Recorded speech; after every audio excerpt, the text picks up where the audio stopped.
Alright, number 21. Educational open doors where none seem to exist. Okay, so if the page before it says part 2, passport to knowledge.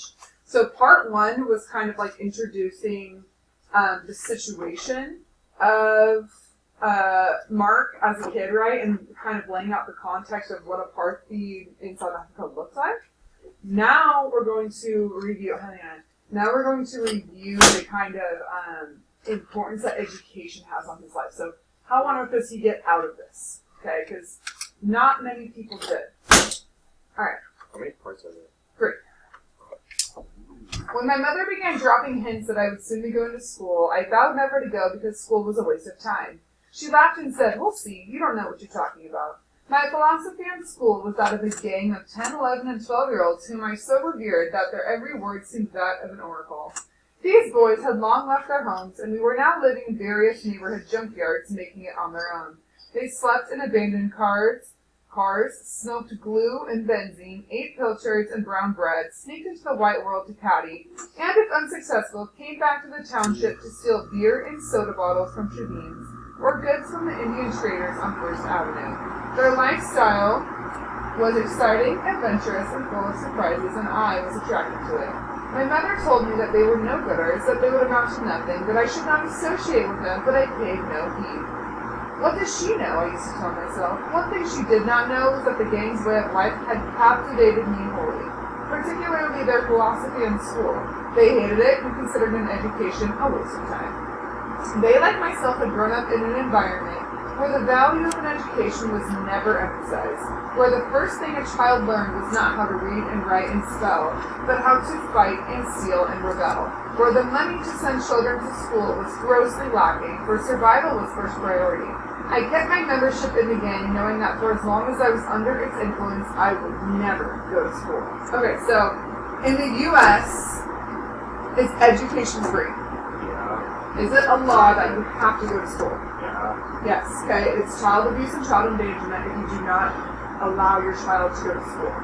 So, in apartheid South Africa, what do we already know about education?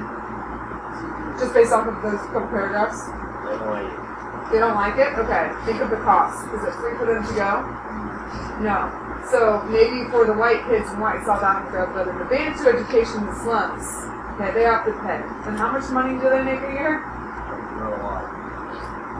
Like, yes, makes sense. Okay. One day my mother woke me up at 4 in the morning.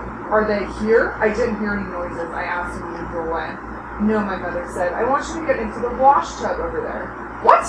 I gawked. Upon hearing the word wash tub, I feared taking baths like one feared the plague.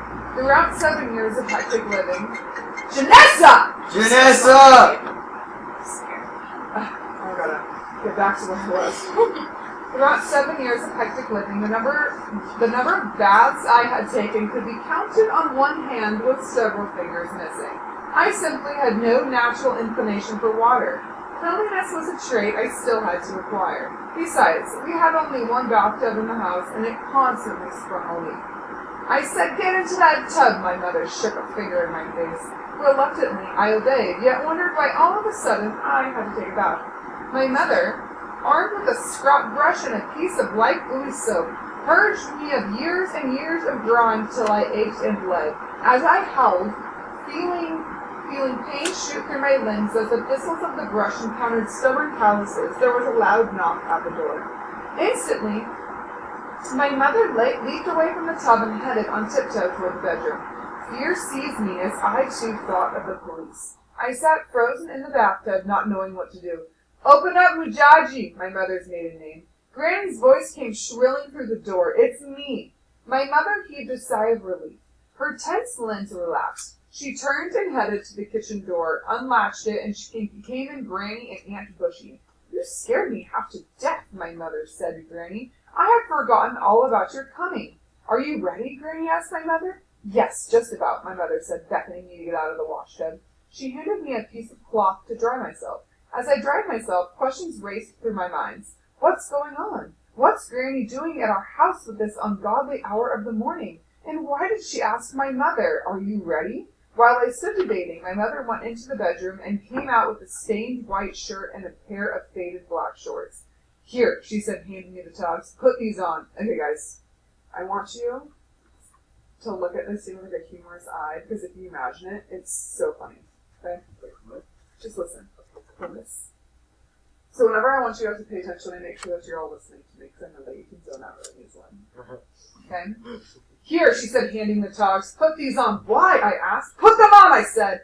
I put the shirt on. It was grossly loose-fitting. It reached all the way down to my ankles. Then I saw the reason why. It was my father's shirt. But this is Papa's shirt, I complained. It don't fit me. Put it on, my mother insisted. I'll make it fit. The pants don't fit me either. Whose are they anyway? Put them on, my mother said. I'll make them fit. Moments later, I had the garments on. I looked ridiculous. My mother started working on the pants and shirt to make them fit. She folded the shirt in so many intricate ways and stashed it inside the pants, they too having been folded several times at the waist. She then choked the pants at the waist with a piece of sisal rope to hold them up. She then lavishly smeared my face, arms, and legs with a mixture of pig's fat and Vaseline. This will insulate you from the cold, she said. My skin gleamed like the morning star, and I felt as hot as the center of the sun, and I smelled God knows like what. After embalming me, she headed to the bedroom. Okay, so, do you guys imagine this? He doesn't have any clothes, right? So, the mom goes and finds Dad's clothes, which are way too big for him. She, folds it up and ties it and tucks it in. So, can you imagine him wearing, like pants for shorts? And then it's cold, right? So, she sticks Vaseline and pig's fat all over him, and he's, super, super shiny. I have this horrible memory of pre-K where my mom made me wear this dress that was too big for me, and I still remember it, right? My mom putting this dress on me, and I was swinging on the swings, and one of the boys was like, "Hey, Michaela, nice dress." And I was horrified. And to this day, that memory, put your phone away! That was my phone! The memory of, my parents making me wear that stupid red dress, still, hurts my soul. Right? You can, imagine him on his first day of school, That happened to me once. being rubbed in pig's fat and wearing his dad. How embarrassing. That would feel gross. Yes. That would feel I had to wear a dress once. You what? I wore a dress once. Did you? Yeah. Did you rock it? A what? Did you rock it? Rock it? Did you rock it? Oh yeah, I did. Okay. Yeah, I went to Target or something. I'm proud of you. Because me and my sister switched clothes in kindergarten too. And I was trying to look like a girl, she was trying to look like a boy. It didn't work. Because we were trying to get free ice cream because we both went and then we decided to switch clothes and then go back to get more free ice cream to thinking that they were different people. Grant. Did it work? Huh? Oh, Grant. No, it didn't work. Well, it did work, but it didn't work. They didn't believe it, but yeah, it worked. Alright, so second paragraph from the top on page 194. Good. Where are we going, Grandma? I said, hoping that she would tell me what my mother refused to tell me. I still had no idea I was about to be taken to school. Didn't your mother tell you, Granny said with a smile, you're going to start school? What? I gasped, leaping from the chair where I was sitting as if it were made of hot lead. I am not going to school, I blurted out and raced toward the kitchen door. My mother had just reappeared from the bedroom, and guessing what I was up to, she yelled, someone get the door! Aunt Bushy immediately barred the door. I turned and headed for the window. As I leaped for the windowsill, my mother lunged at me and brought me down. I tussled. Let go of me! I don't want to go to school! Let me go! But my mother held fast onto me. It's no use now, she said, grinning triumphantly as she pinned me down. Turning her head in Granny's direction, she said, Granny, get a rope, quickly! Granny grabbed a piece of rope nearby and came to my mother's aid. I bit and clawed every hand that grabbed me and howled protestations against going to school. However, I was no match for the two determined matriarchs. In a jiffy, they had me bound, hands and feet. What's the matter with him? Granny, bewildered, asked my mother. Why did you suddenly turn into an imp when I told you you were taking him to school? You shouldn't have told him that he's being taken to school, my mother said. He doesn't want to go there. That's why I requested you come today, to help me take him there. Those boys in the streets have had a bad influence on him. As the two matriarchs hauled me through the door, they told Aunt Bushy not to go to school, but stay behind and mind the house and the children. The sun was beginning to rise from beyond the bells when Granny and my mother dragged me to school. The streets were beginning to fill with their everyday traffic. Old men and women, wizened, bent, and ragged, were beginning their rambling. Workless men and women were beginning to assemble in their usual coteries and head for shebeens in the backyards, where they discussed how they escaped the morning pasquerades and contemplated the conditions of life amidst intense beer drinking and vacant, uneasy laughter. Young boys and girls, some as young as myself, were beginning their aimless wanderings along the narrow, dusty streets in the search of food, carrying howling infants piggyback. As we went along some of the streets, boys and girls who shared the same fears about school as I were making their feelings known in a variety of ways. They were howling their protests and trying to escape. A few managed to break loose and make mad dash for freedom, only to be recaptured in no time, admonished or whipped, or both, and ordered to march again. As we made a turn into 16th Avenue, the street leading to the tribal school I was being taken to, a short, chubby black woman came along from the opposite direction. She had a scuttle overflowing with coal on her dope-covered or cloth-covered head. An infant, bawling deafeningly, was loosely swathed with a piece of sheepskin onto her back. Following closely behind the woman and picking up pieces of coal as they fell from the scuttle and placing them in a small plastic bag was a half-naked, pot-bellied, and thumb-sucking boy of about 4. The woman stopped abreast. For some reason, we stopped too. I wish I had done the same to my oldest son, the strange woman said in a regretful voice, gazing at me. I was confounded by her stopping and offering her unsolicited opinion. I wish I'd done that to my oldest son, she repeated, and suddenly burst into tears. Amidst sobs, she continued, before the street claimed him and turned him into a satsy. Granny and my mother offered consolatory remarks to the strange woman. But it's too late now, the strange woman continued, tears now streaming freely down her puffy cheeks. She made no attempt to dry them. It's too late now, she said for the second time. He's beyond any help. I can't help him even if I wanted to. Uswili, he is dead. How did he die, my mother asked in a sympathetic voice. He shunned school and instead grew up to live by the knife. In the same knife he lived by ending his life. That's why whenever I see a boy child refuse to go to school, I stop and tell the story of my dear little Mfitzini. Heartbreak. Having said that, the strange woman left as mysteriously as she had arrived. Did you hear what that woman said? My mother screamed into my ears. Do you want the same to happen to you? I dropped my eyes. I was confused. Poor woman, Granny said ruefully. She must have truly loved her son. Finally, we reached the school and I was ushered into the principal's office, a tiny cubicle facing a row of privies and a patch of yellow grass. So this is the rascal we've been talking about. The principal, a tall, wiry man, poppishly dressed in a black pinstripe suit, said to my mother as we entered. His austere, shiny face, inscrutable and imposing, reminded me of my father. He was sitting behind a brown table upon which stood piles of dust and cobweb-covered books and papers. In one upper pocket of his jacket was arrayed a variety of pens and pencils. In the other nestled a lily-white handkerchief whose presence was more decorative than utilitarian. Do you guys know what that means? Like, there's no point to it. There's no, can't be utilized. It's just kind of like her design. Alongside him stood a disproportionately portly black woman, fashionably dressed in a black skirt and a white blouse. She had but one pen, and this she held in her hand. The room was hot and stuffy and buzzing with flies. Yes, Principal, my mother said, this is he. I see he's living up to his notoriety, remarked the principal, noticing that I had been bound. Did he give you too much trouble? So they literally had to keep him bound with that rope all the way to school. Okay, so not only is he wearing his dad clothes covered in Vaseline and pig's fat, but he's literally hand-tied. Trouble, Principal on the other side. He was like an imp. He's just like the rest of them, Principal Granny sighed. Once they get out into the streets, they become wild.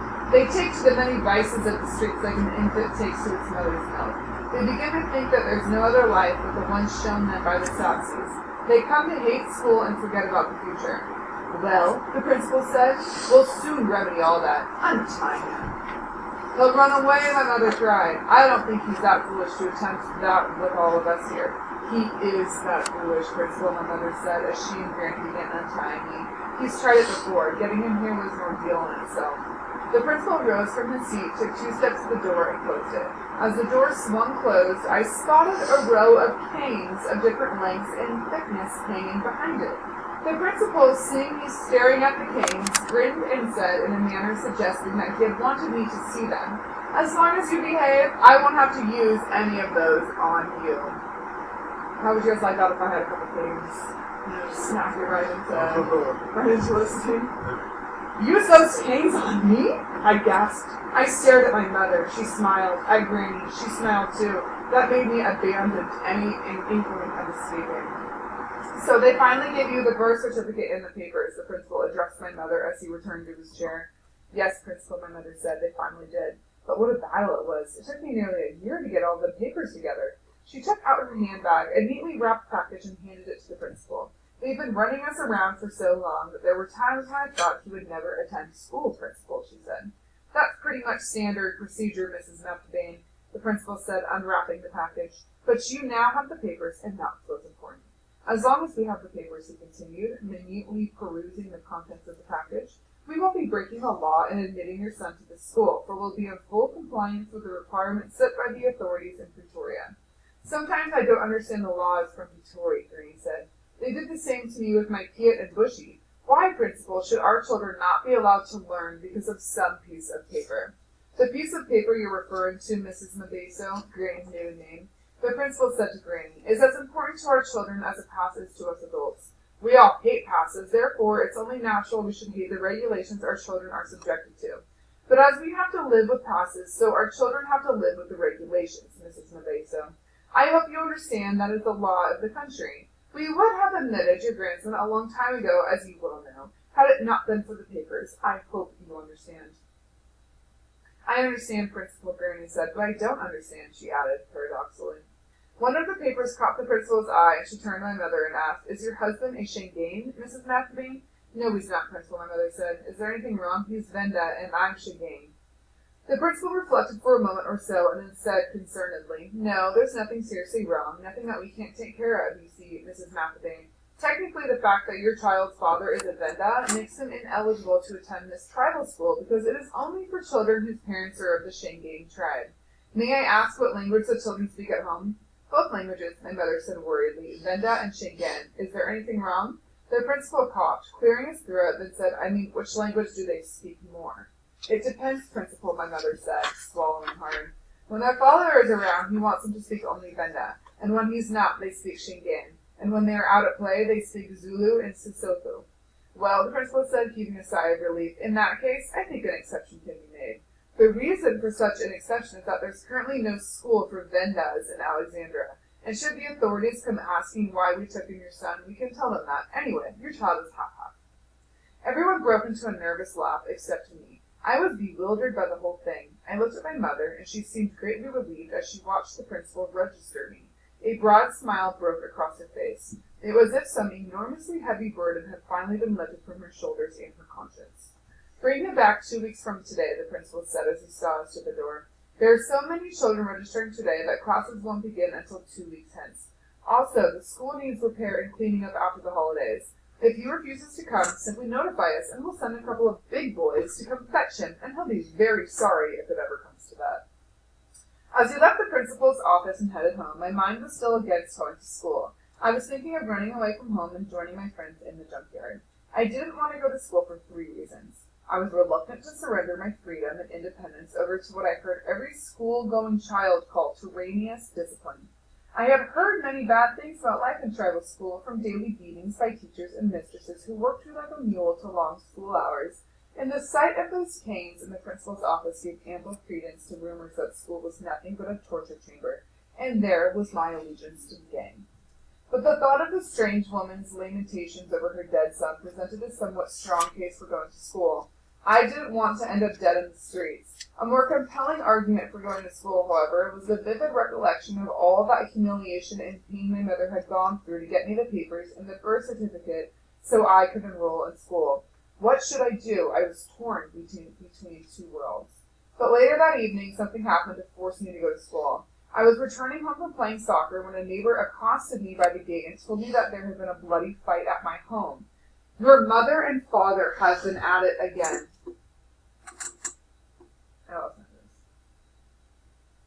Got it. The neighbor, a woman said, and your mother left. I was stunned. Was she hurt badly? A little bit, the woman said, but she'll be all right. We took her to your grandma's place. I became hot with anger. Is anyone in the house? I stammered, trying to control my rage. Yes, your father is, but I don't think you should go near the house. He's raving mad. He's armed with a meat cleaver. He's chased out your brothers and sisters also, and some of the neighbors who tried to intervene, he's threatened to carve them to pieces. I have never seen him this mad before.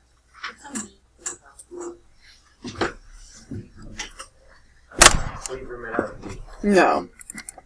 Close.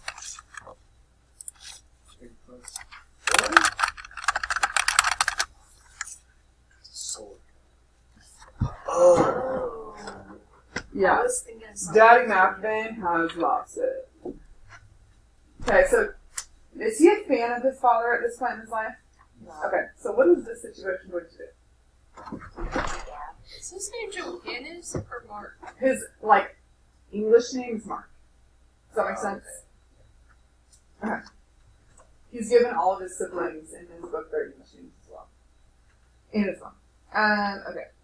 I brushed aside the woman's warnings and went. Shattered windows convinced me that there had indeed been a skirmish of some sort. Several pieces of broken bricks, evidently broken after being thrown at the door, were lying about the door. I tried opening the door. It was locked from the inside. I knocked. No answer. I knocked again. Still, no one answered. Until as I turned out to leave. Who's out there? My father's voice came growling from inside. It's me, Johannes, he said. Go away, you bastard, he bellowed. I don't want you or that poor mother of yours setting foot in this house. Go away before I come out there and kill you. Let me in, I cried. Damn it, let me in. I want my things. What things? Go away, you black swine. I went to the broken window and screamed obscenities at my father, daring him to come out, hoping that if he as much as ever stuck his black face out, I would pelt him with a half-a-loaf brick in my hand. He didn't come out. He continued launching a tirade of obscenities at my mother and her mother, calling them whores and bitches, and so on. He was drunk, but I wondered where he had gotten the money to buy beer, because it was still in the middle of the week and he was dead broke. He had lost his entire wage for the past week in dice, and he had to borrow bus fare. I'll kill you someday for all you're doing to my mother, I threatened him, overwhelmed with rage. Several nosy neighbors were beginning to congregate by open windows and doors. Not wanting to make a spectacle of myself, which was something many of our neighbors seemed to always expect from our family, I backtracked away from the door and vanished into the dark street. I ran, without stopping, all the way to the other end of the township where Granny lived. There I found my mother, her face swollen and bruised, and her eyes puffed up to the point where she could scarcely see. Okay, so we're dealing with domestic violence, right? Okay, so hot topic. What happened, Mama? I asked, fighting to hold back the tears at the sight of her disfigured face. Nothing, child, nothing, she mumbled, almost apologetically between swollen lips. Your papa simply lost his temper, that's all. But why did he beat you up like this, Mama? Tears came down my face. He's never beaten me like this before. My mother appeared reluctant to answer me. She looked searchingly at Granny, who was pounding millet with pestle and mortar and mixing it with sorghum and nuts for an African delicacy. Granny said, Tell him, child, tell him. He's got a right to know. Anyway, he's the cause of it all. Your father and I fought because I took you to school this morning, my mother began. He had told me not to, and when I told him that I had, he became very upset. He was drunk, we started arguing, and one thing led to another. Why doesn't he want me to go to school? He says he doesn't have money to waste paying for you to get what he calls a useless white man's education, my mother said. But I told him that if he won't pay for your schooling, I would try and look for a job and pay, but he didn't want to hear that also. There are better things for you to work for, he said. Besides, I don't want you to work. How would I look to other men if you, a woman I owned, were to start working?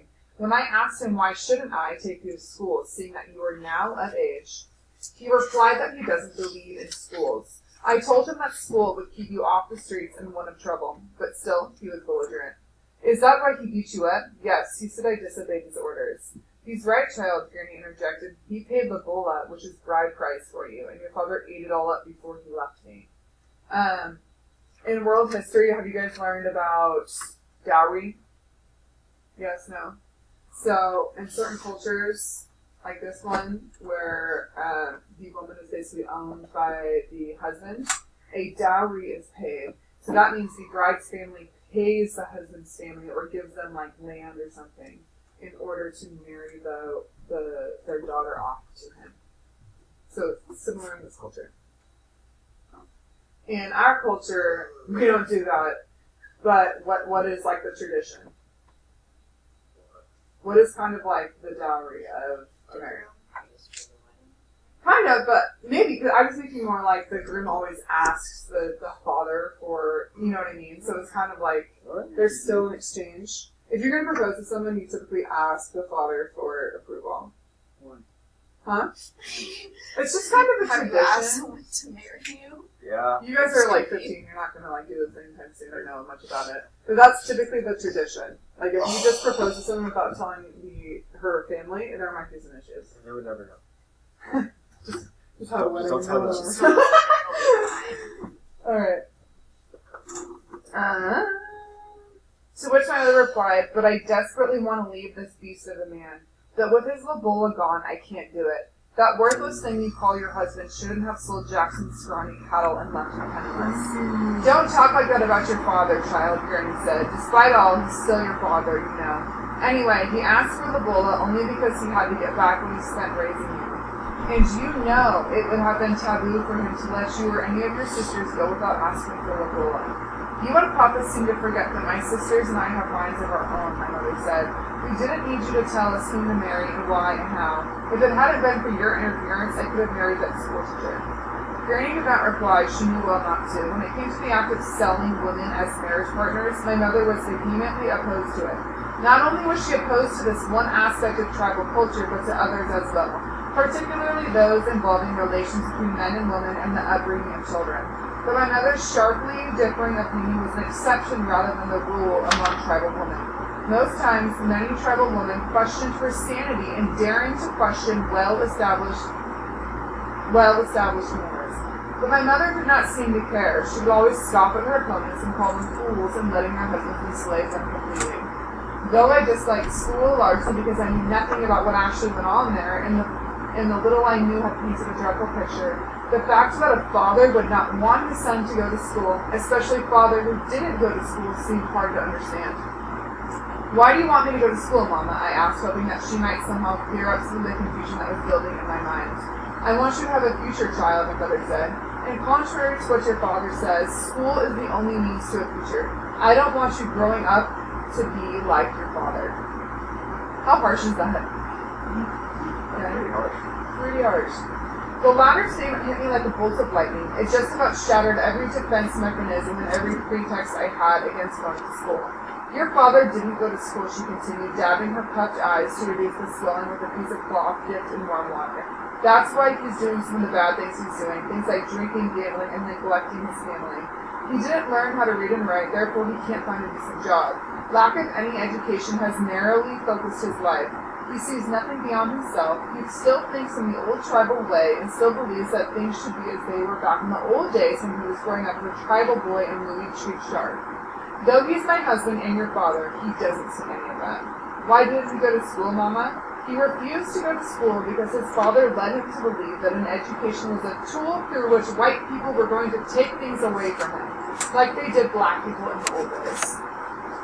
And that a white man's education was worthless insofar as black people were concerned because it prepared them for jobs they can't have. But I know it isn't totally so, child, because times have changed somewhat.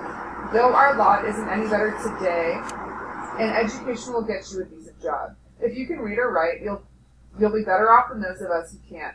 Take my situation. I can't find a job because I don't have papers. And I can't get papers because white people mainly want to register people who can read and write. But I want things to be different for you, child, for you and your brother and sisters. I want you to go to school because I believe that an education is the key you need to open up a new world and a new life for yourself. A world and life different and a new life for yourself, a world and life different from that of either your father's or mine. It is the only key that can do that, and only those who seek it earnestly and perseveringly will get anywhere in the white man's world. Education will open doors where none seem to exist. It'll make people talk to you, listen to you, and help you. People who otherwise wouldn't bother. It will make you soar like a bird, lifting up into the endless blue sky, and leave poverty, hunger, and suffering behind. It'll teach you to learn to embrace what's good and shun what's bad in the world. Above all, it'll make you a somebody in this world. It'll make you grow up to be a good and proud person. That's why I want you to go to school, child, so that education can do all that for you. A long, awkward silence followed, during which I reflected upon the significance of my mother's lengthy speech. I looked at my mother. She looked at me. Finally, I asked, "How come you know so much about school, Mama? You didn't go to school, did you?" "No, child," my mother replied. "Just like your father, I never went to school."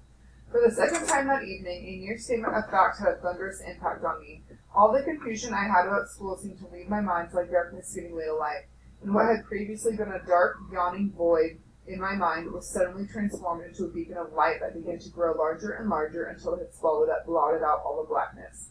That beacon of light seemed to reveal things and facts which, though they must have always existed in me, I hadn't been aware of up until now.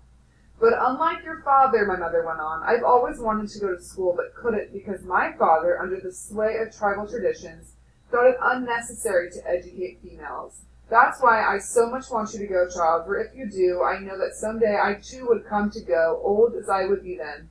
Promise me, therefore, that no matter what you'll do, go back to school. And I in turn promise that I'll do everything in my power to keep you there. With tears streaming down my cheeks and falling upon my mother's bosom, I promised her that I would go to school forever. That night, at 7.5 years of my life, the battle lines in my family were drawn. My mother on the one side, illiterate but determined to have me drink for better or for worse from the well of knowledge. On the other side, my father, he too illiterate, yet determined to have me drink from the well of ignorance. Scarcely aware of the magnitude of the decision I was making, or rather the decision which was being emotionally thrusted upon me, I chose to fight on my mother's side, and thus my destiny was forever altered. Alright. Yeah, that's yourself here. Alright, so do you guys see where his strive to be different kind of started? His dad. He hated his dad so freaking much, right? That he's like, I'm going to do everything on how I'm not to be like my dad. So chapter 22. 2 weeks later, on a Monday in early February, I had my first full day at school. It turned out to be such a nightmare that had I not made the solemn pledge to my mother that I would go to school till kingdom comes, I would not have returned for another day. The day began at 6 a.m. as my mother and granny left me at the school's entrance gates. 6 a.m.? Oh! Since the fight between my parents, my mother and the children had been staying at Granny's until, according to tribal custom, penance had been done on my mother's behalf by Granny and a group of elders so that my father could accept her back. How funny is that? Granny went off to her gardening job in the white suburbs, and my mother took off to hunt for a job at the Indian marketplace so she could finance my schooling in light of my father's refusal to assume the responsibility. Do good now, they both said before departing. Don't be afraid. Even if anything bad happens, don't be alarmed. Remember, it's only your first day. You'll get used to school in no time, and remember to learn as much as you can for the day. I carried a heavy slate tied to my neck to avoid losing it. A pencil, 2 thin slices of brown bread, sprinkled with brown sugar, and a mind full of confusion and anxiety. That's like, it's around his neck.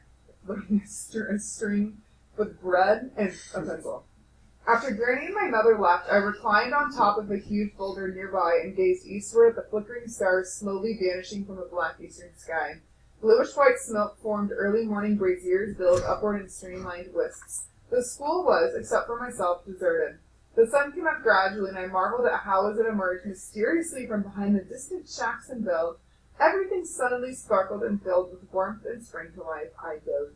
I was abruptly awakened by the loud ringing of the church bell, signaling the start of the school day. The nightmare began. Apparently, while I had been napping, the school year had been steadily filling with apprehensive children on their first day of school, many of whom were crying. All of a sudden, a group of neatly dressed men and women began corralling the bawling children, using the canes I had seen in the principal's office. The teachers herded us into a narrow, sandy courtyard where, I heard a veteran schoolgoer say, morning assemblies were held. Welcome, everyone, new and old, announced the principal in a loud, excited voice. His words were immediately drowned by the din from the throng of about 2,000 schoolchildren, many of whom, those on their first day at school, screamed and cried and begged for their parents to come and take them home. Yes? Was this like a really big school? So, do you remember the picture, who had education? I don't remember, but they had a picture of, like, all these kids, like, smashed into this tiny, like, classroom. They did not have, think of everything given to them was from the white government, right? So they're not going to give them, like, this massive school. And he describes the classrooms in a minute. Okay. The principal was without the help of a voice amplifier. So he was, like, yelling. Like, imagine me with, like, 2,000, like, screaming and crying children trying to, like, get them to... I would lose my voice. Yes. First day. As he stood there in his first of all, if he's wearing you guys know what a pinstripe suit is? No. Oh my gosh, guys. Okay. Sorry, you have to see this.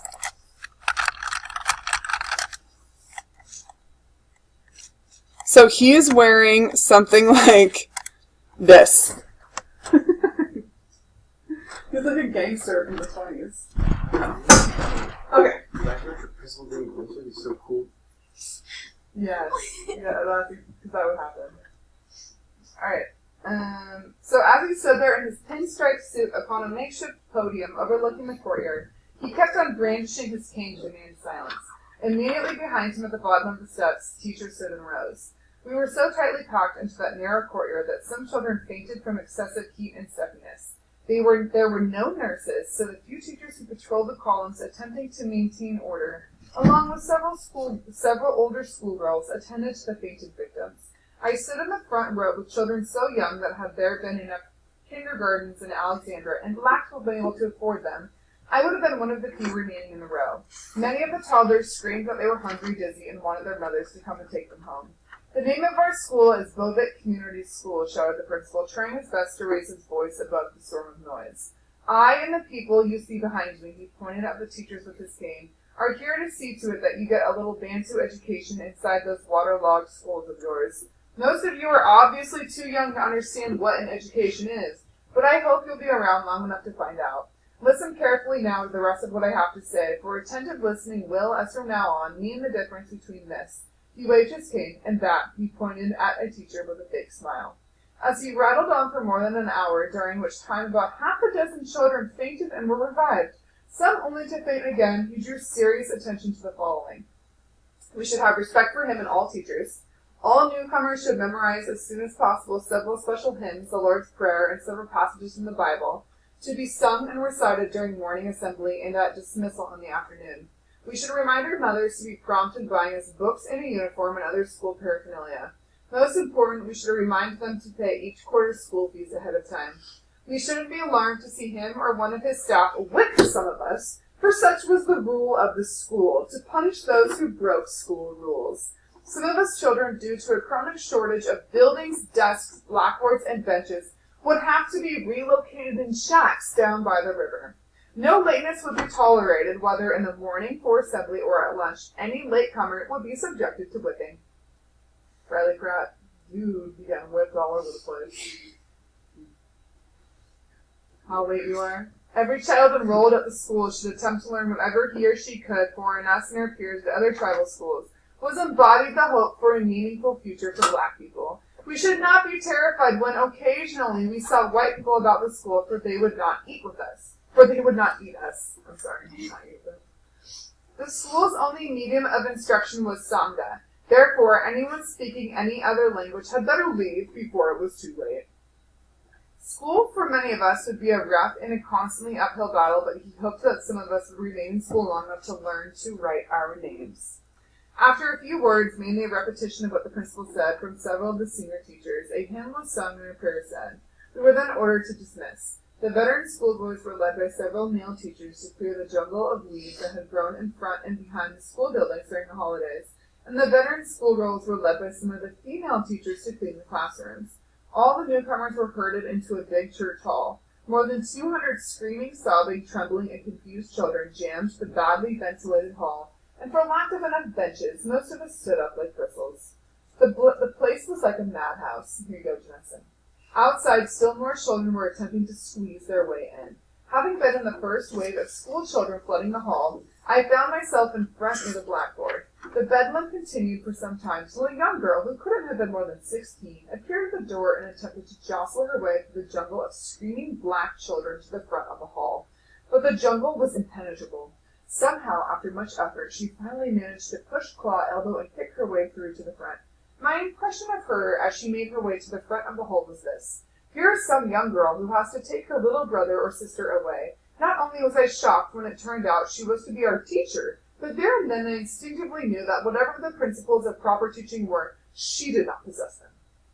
Good morning, children, she said in a soft, timid voice, mopping her sweaty brow with the sleeve of her faded blouse. Her words were immediately swallowed up by pandemonium. She seemed so fatigued and so unprepared to handle what was going on that she became increasingly flustered and angry when no one paid attention to her. Sit down, please, she sighed despairingly. She should not have said that, for no sooner had she finished uttering the sentence that everywhere children began fighting each other for the right to sit on the handful of rickety benches about the hall. I punched a boy in the nose for having the audacity to contest a sitting spot with me. Stop fighting and sit down quietly, please, the young girl begged, to be paid no heed. I punched another boy for trying to push me off the bench. Stop fighting and sit down, she screamed. The fighting stopped. Many of the children who had lost the right to sit on the benches resigned themselves to sitting on the cold cement floor. I'm your teacher, the young girl groped for words, seemingly not knowing what to do or where to begin. My name is Miss Fifu. I'll be your teacher for substandard A. Please listen to me, she begged for attention, but no one gave it to her. Listen to me, she screamed, expecting everyone to listen. Instead, all hell broke loose. Everywhere, children screamed and cried. This made her scream even louder, but her screams proved useless, as she still was unable to gain the attention of a single child. As the disorderliness continued becoming, it seemed too much for her to handle. She broke down and became downright hostile. She slapped children and screamed obscenities at them. Suddenly she grabbed a long, thick cane from behind the blackboard and began using it. I left the bench and stole into a corner, afraid that, considering how indiscriminately she was using it, she might turn on me.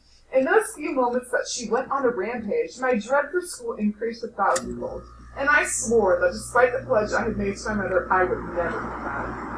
The vicious circle of screaming, beating, continued until the principal, whose office adjoined the hall, came in. Okay, guys. It's your first day of school. Okay? You're crammed in this hall with thousands of little kids. Okay? You're punching people for trying to get you out of your seat. All of a sudden, your 16-year-old teacher grabs a cane and starts just beating the heck out of kids. Like, are you imagining this mayhem? Okay, so the principal's like, what the heck's going on here? The principal comes in. Stop that ruckus, he railed, brandishing his own cane. What's going on here? Why are there so many of them in here? How many shifts are here? He asked the teacher. I don't know, replied the young girl. Have they been divided into shifts yet, sir? Yes, what did you think? The young girl turned and faced all of us. All those supposed to be attending the 11 o'clock shift instead of the 8 o'clock one, please step outside. Don't please them, cried the principal as he descended on us with the cane. Out, out, out, he screamed as he lammed children on the head. I wasn't in the 11 o'clock shift, but I was more than happy to leave. We were told to wait outside the schoolyard until the church bell rang at 11. Then and only then should we re-enter the classrooms. I was told to come back to the same hall, and I shook with dread. I longed to run away, never to set foot inside a classroom again. When the church bell rang at 11, I went back to the torture chamber. I was hungry, wilted, and disillusioned about the idea of school. I found it hard to concentrate. Whenever I talked, my voice came out sapless. Our teacher was again the young girl.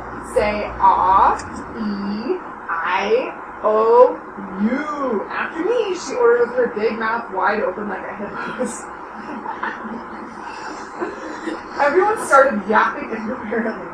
We spent a third of the class learning A-E-I-O-U's, a third learning how to count to 20 in Sangha, and a third how to sit and stand upon command. At 2:30, the church bell rang for recess, and everyone fled the room.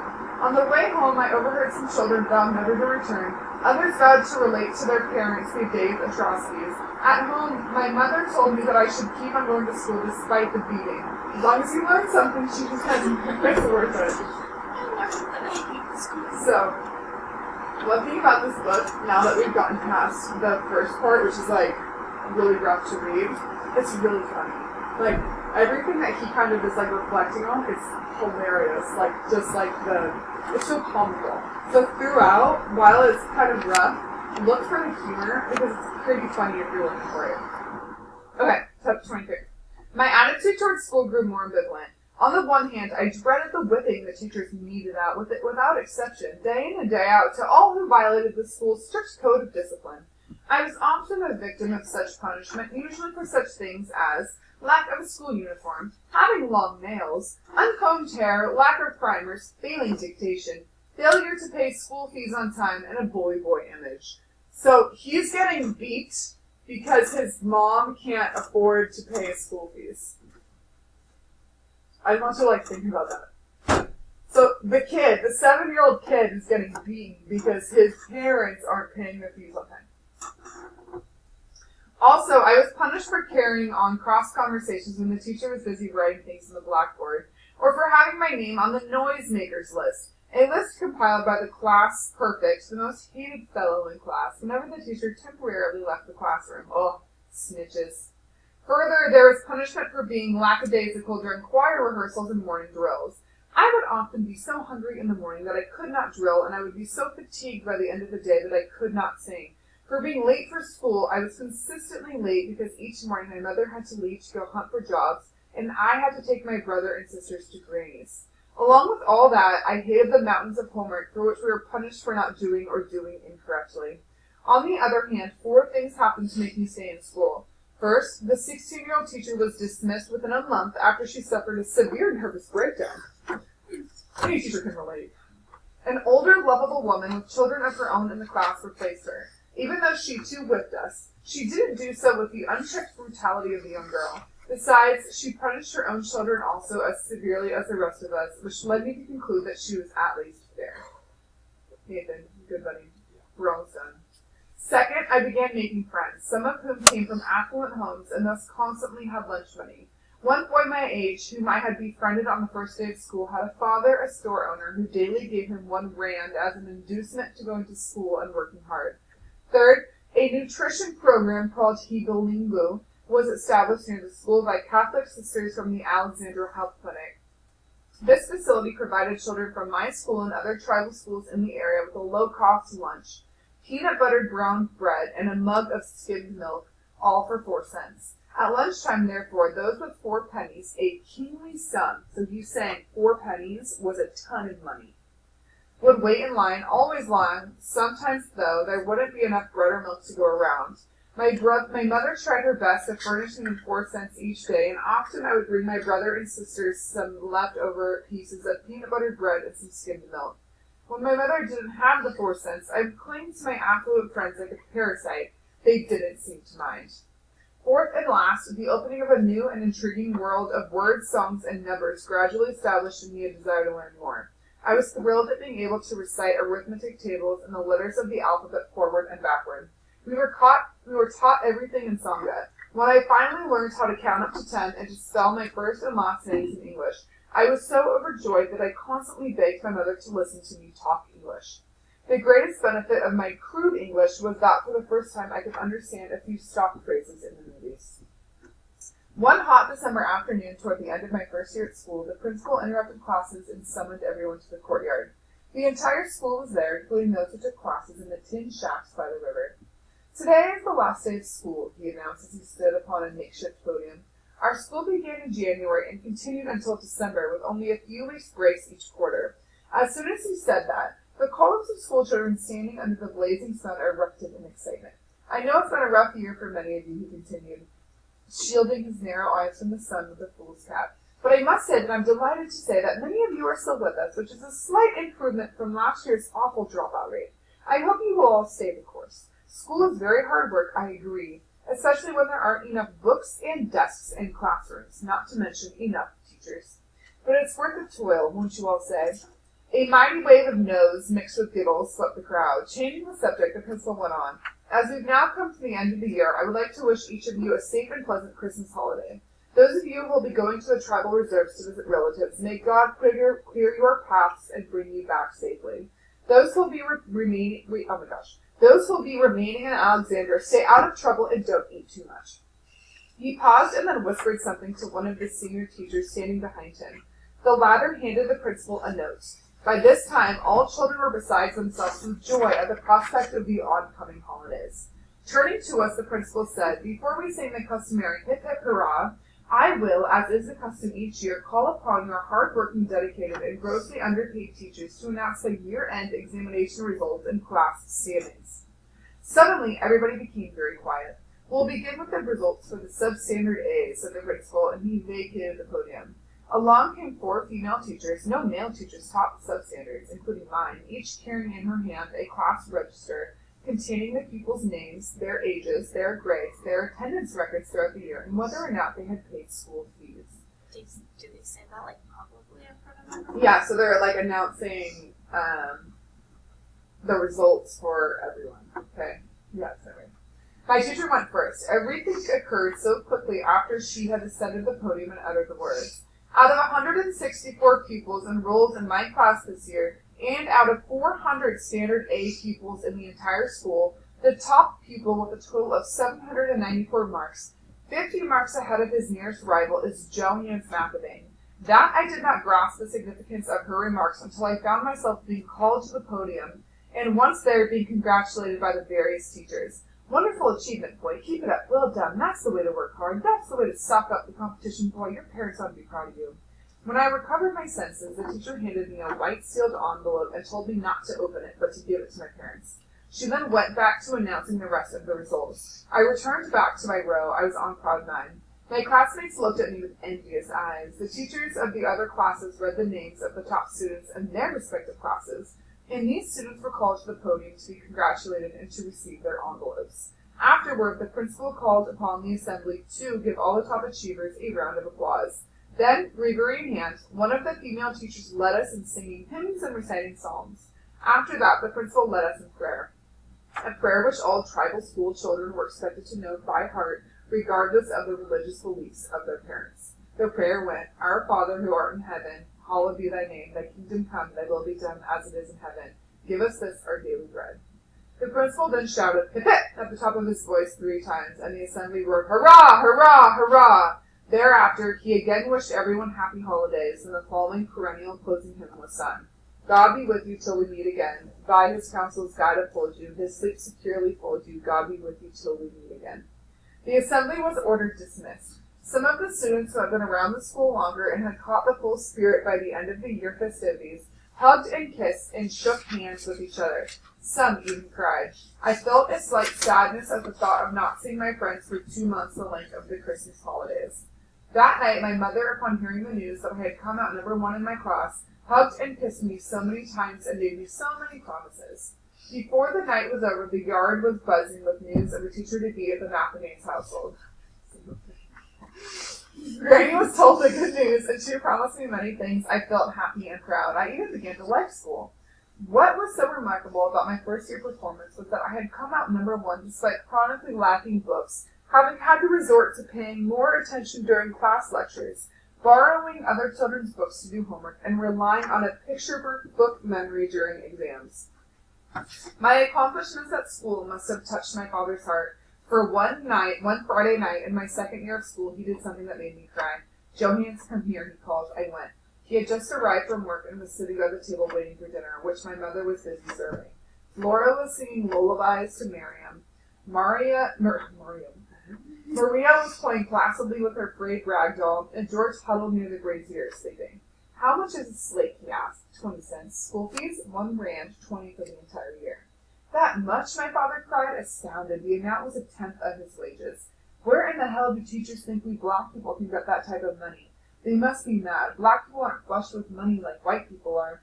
Turning to my mother, he said, I told you, woman, not to take him to the damn school. Now, where do you think he will get money to buy slates and pay school fees? Not from me. Humbly, my mother said, well, I bought him that 1 slate. He broke it and kept using the pieces for a year, and I've already paid his school fees for this year. Where did you get the money? Asked my father suspiciously. I didn't use your money, if that's what you're thinking, my mother said. Granny gave me from the little she had. Now, who is going to pay him for next year and the next and the next? Won't you have a change of heart, Jackson, my mother asked. He's your son, you know. The money you're wasting on liquor and gambling can pay for his school needs. He's already done well his first year, and who knows, if he keeps on doing well, someday he may get a good enough job and take care of you in your old age. I don't believe in schools, woman, my father said emphatically. How often do I have to tell you that? Just look at all those so-called educated people. What has education done for them? They pick garbage, wash cars, work as garden boys and delivery boys. Is that why people pay all this money to go learn at school? I myself wouldn't go even if school were free. There are teachers, doctors, and nurses, my mother said. He can become a teacher. And how much will he be paid? My father returned sarcastically. There are teachers I know who are making half of what the garbage man makes. All that this talk was confused me. How much did you say a slate was? My mother turned to me and asked. 20 cents. And that other book, how much is it? You need a primer? 40 cents. Here's 60 cents, he said, reaching deep into his pocket. My mouth dropped. I thought I was dreaming. My mother's face broke into a wide smile. Come on, what are you frozen for? My father said to me. Do you want the money or don't you? I timidly reached out and took the money. Tears stood in my eyes. I wanted to kiss him, fall on my knees, and worship him, do anything to show him how thankful I was. Say thanks to your father, my mother said. Thanks, Papa, I said in a trembling voice.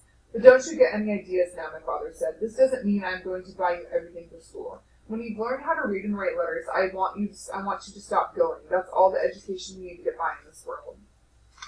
Okay, so you have like 4 pages left in this chapter. It's Monday, so it's shorter day today. So you finish this chapter, and then you have your reading questions, and that's it. Okay? So why are you Huh? I don't know if we have time. You have reading questions on Canvas. Here. My sister's part of it is like education, Uh-huh. and like in the schools here, they have like one-room schoolhouses, and they have one primer to go around like all the kids. It's crazy. What? It's like passed around this book, like here's the next one. We're actually like, We're getting by pretty good. Like, really good this much already.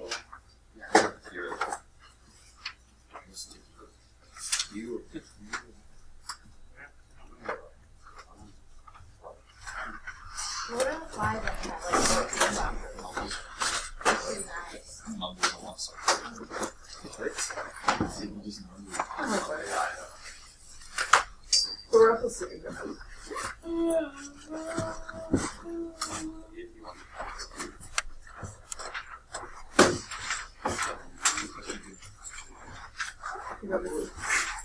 Alright, you guys can go. Oh yeah. Mondays, man. I was kind of puzzled.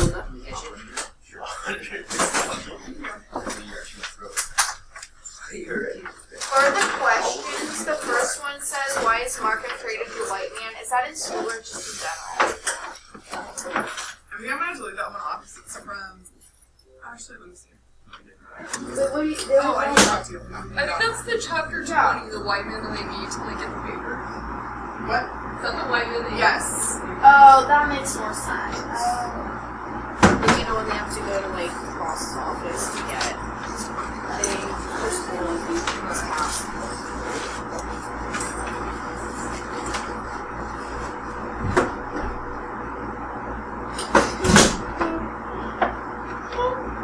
So that was in chapter 20. Yes. Thank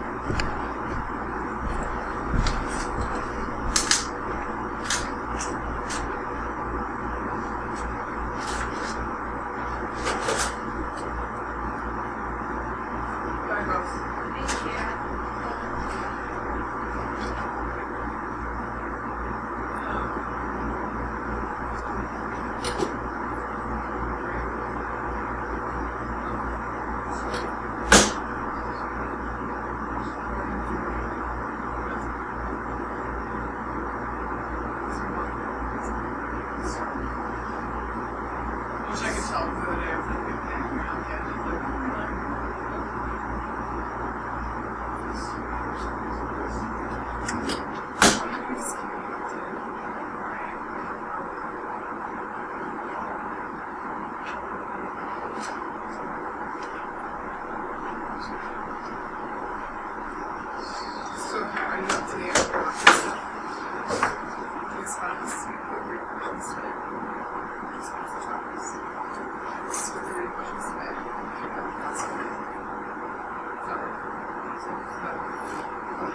October or good year it is.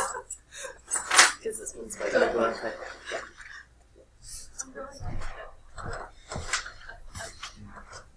You're gonna be back in 10 minutes, Johnny.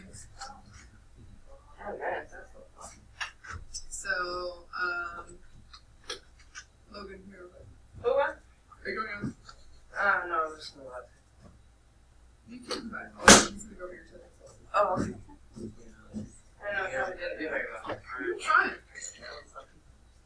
I'm so little Steve. It takes time and hard work for that.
The way you're laughing at chickens.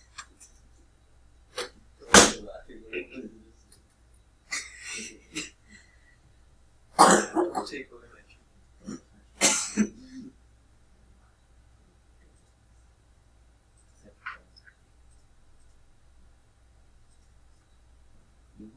You will let those ones die. What are you guys doing? Trying to make her fall out of her chair.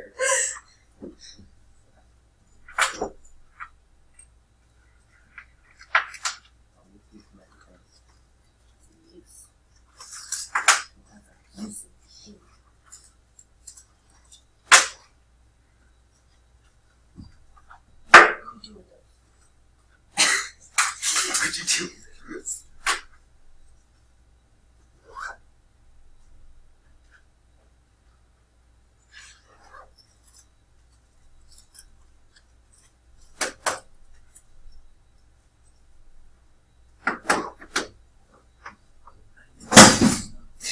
Hell.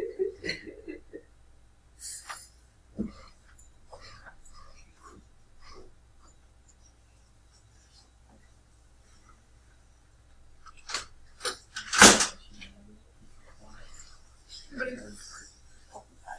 actually kind of I should be able to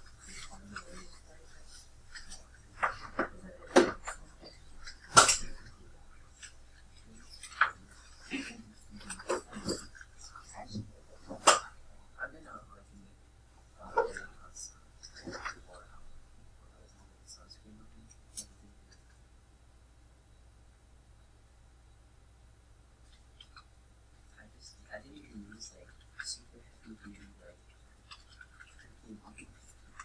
I didn't even use heavy grease like freaking that weird creams. I just use a spray. What can I do?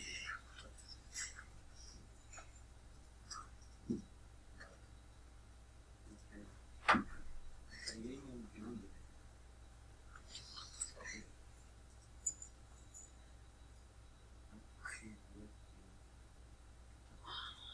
Throw a hammer at you.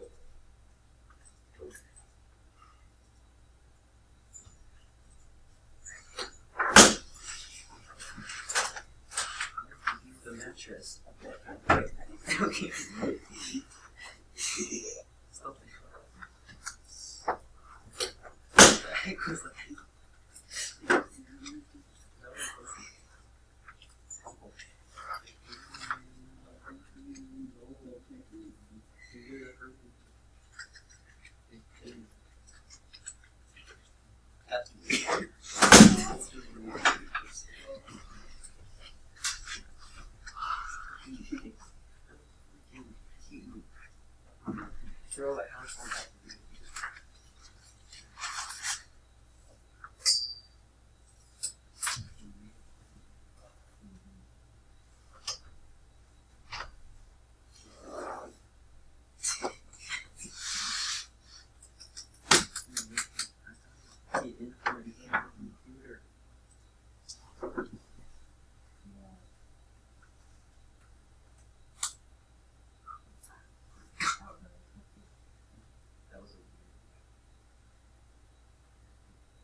I just hear.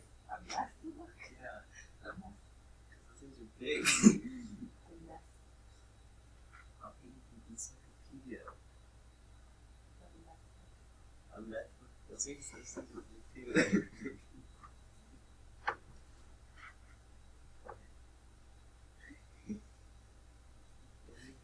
Get Mr. Ward on you and see if they can. What is that music? How pain. The thing called pain. How.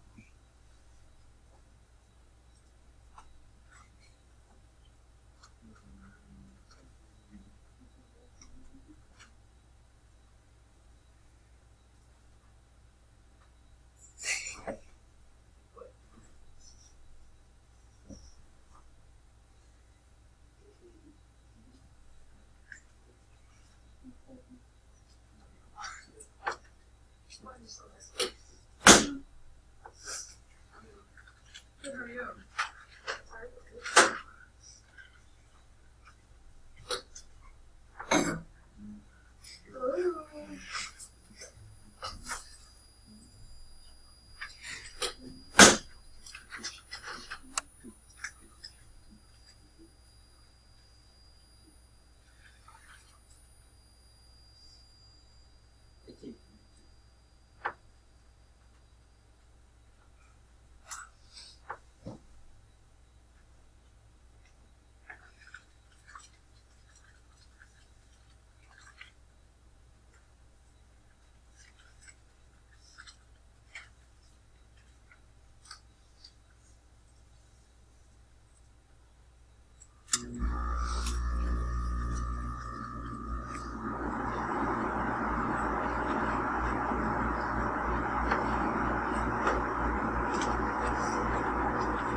How's it going, partner?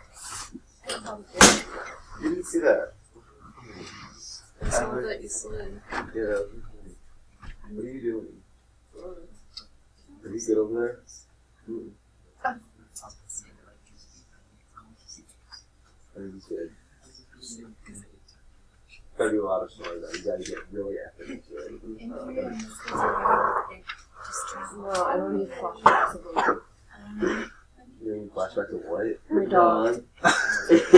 Seriously, he's so loud. Like, if he lays in the front room, I'll hear him in my room. Really? You didn't hear that. I heard it. No, but, like, he... You know the French Mastiff is? Yeah, they're adorable. Yeah, like, do you remember the movie Turner and Hooch? Yeah. Yes, pretty much. Yeah, no, but, like, he'll lay against this one wall, and it will echo throughout the whole entire house, so you'll just hear him snore, and I'm just like... I've been staying at my friend's house. He snored while I don't know if you're doing before. I've heard him because he's been in the room.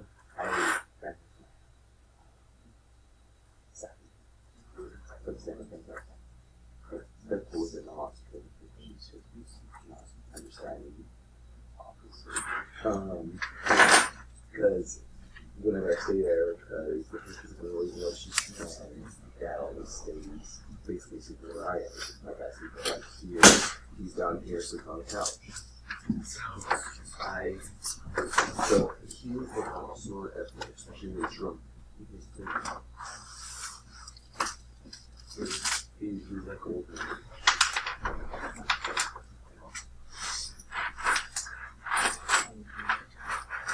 And he's the loudest snorer ever. He's in the trailer, so there's like a little log cabin, which is literally logs, like made out of logs. So it should be pretty soundproof, right? And he's in the trailer, which is probably 30 feet away, and he's inside the trailer. You can hear him. I mean, it's not like there's a lot of TV if you're in the trailer, you can still hear him.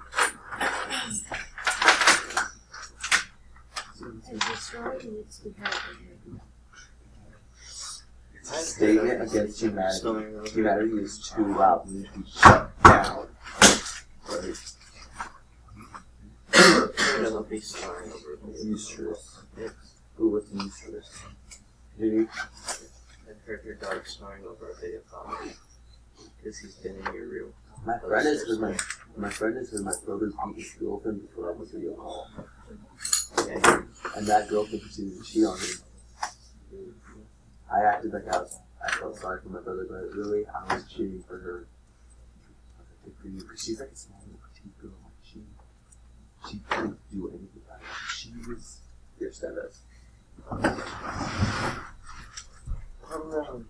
Up to your chest. Chest high. Oh For yeah. you. Oh, I know people. Probably around, I think it's John. And my brother was like taller than you, probably by. I wonder how, because I'm 5'7", so he could be 5'9". He's 5'9". Okay. He's like too, but he's muscly. He's not muscly, but he's toned. He's not even toned. So kind of just like lean. Yeah. And so eventually he was freaking out when he found out that she cheated on him. And he deserved it a lot. Like ordering my friend overcall over screaming for help. Yeah. It's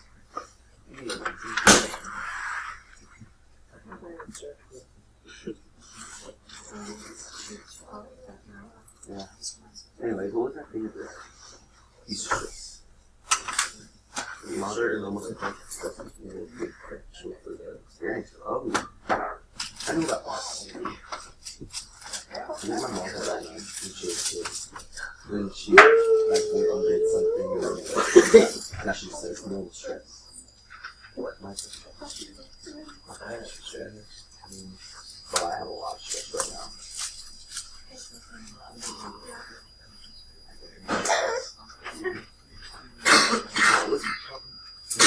Weirdest sound I've ever heard in my life. My nostrils. Did you hear that? Okay. Okay. I thought that was what you wanted to say. Did you hear the ringing? Oh wait, I thought that was just recognize. Yeah, me too. Well, it is something. Like at the same time. And maybe you all have them go out, actually. So when we all have tonight, it's I never all, hear the perfect sound. Always. Yeah. Feel like broken my ears. I could maybe go out, but it'll be it's not even 30 though. Like, pretty close to that. Enough to not get badly damaged, but enough to screw my hands.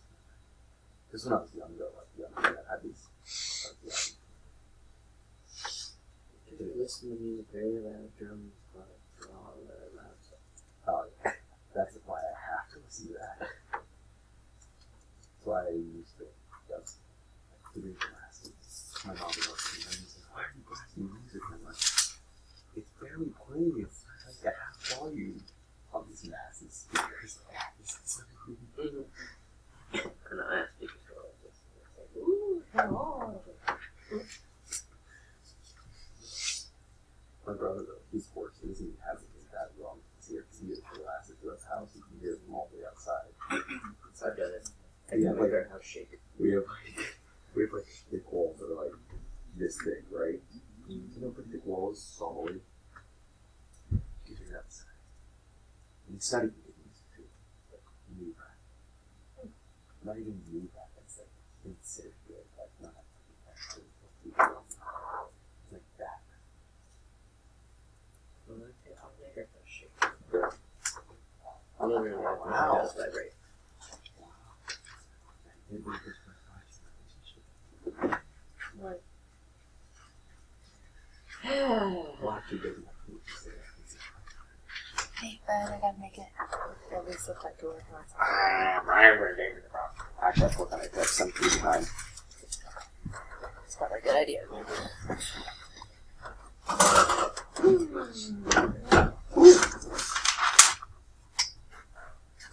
Is this yours?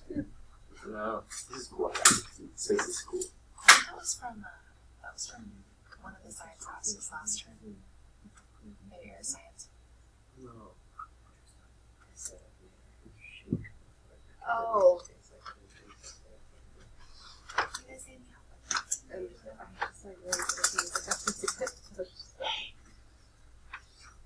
In like 5 minutes, can I go up to Mr. Old City and unlock the CST? Sure. Maybe a little longer. Do actually business. Was that a sneeze? No. There it is. Nice. Was that a That was fine. That was That was. You're so mean for doing that. I had it. You didn't. You were just like, I need to sing it. So it's too late. Yeah, I think it might be a little bit too late. I don't know why it is. Hey, at least we write about it everywhere. At least not that I can see. No. And see red. That's all. It's happened to me the first week. What do you know? So the next sleep was I bet my mom's caught up. No. The whole windshield just half the windshield. It's my side of the windshield. Blood. I did the dashboard and everything. Mom was like, you're gonna be my code. That in my first time bathroom. Oh, Literally not even joking. I just walked out the bathroom. It was just like an open bathroom for everyone. They just walking.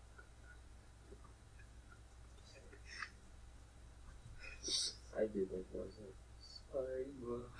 Oh. Cause I did just a normal speed and I had that safety camera, which is clear. I don't know if this is All over the windshield. Like, that was how it was like everybody knows. Like, I hear this news tomorrow. She's like, yeah, that's everywhere. She was like,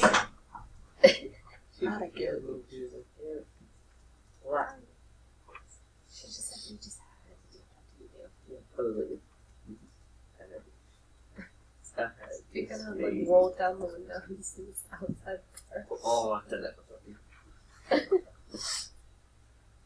Like, I had to or like, you just know and I like to that, get up and spin it, and it's definitely it was like a blood ball. I don't know. It's stuck to the side of the mouth. And I put it, I spit it up in there, and just stick. And it stayed the entire drive.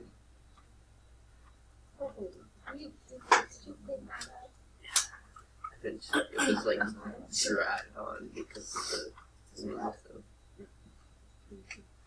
Yeah, I know.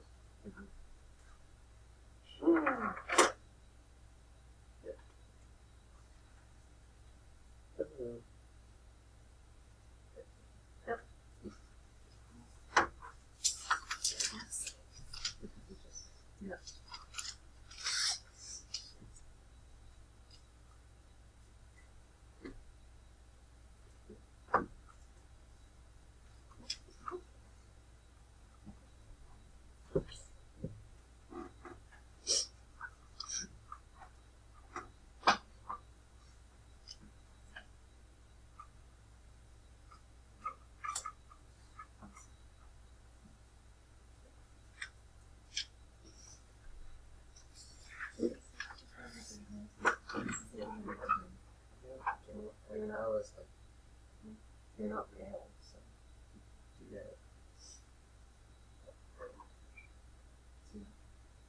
No. But literally, it's like, there's sometimes I'll get a cut of it, there's no strictly, you know, it's like,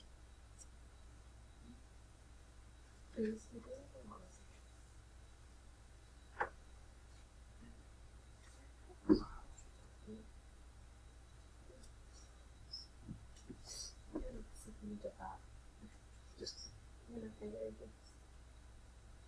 And I can flap it. So you can do that. No, but it's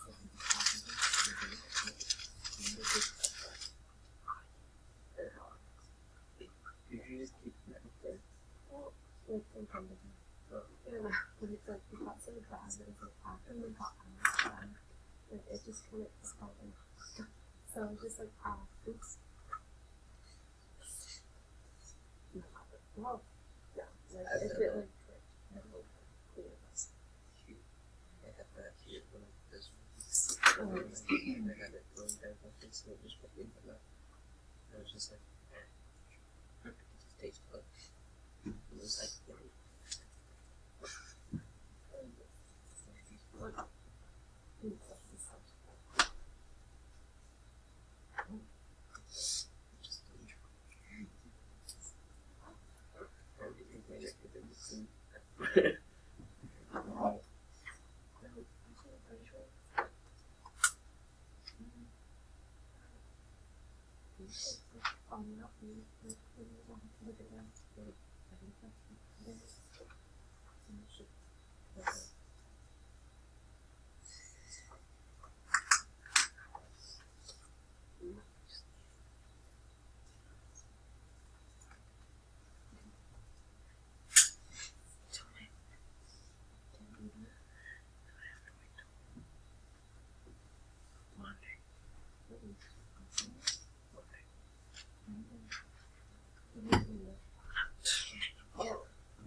you're just like, no.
like this, and then I kind of just looked at her and I was like, you good? And she's like,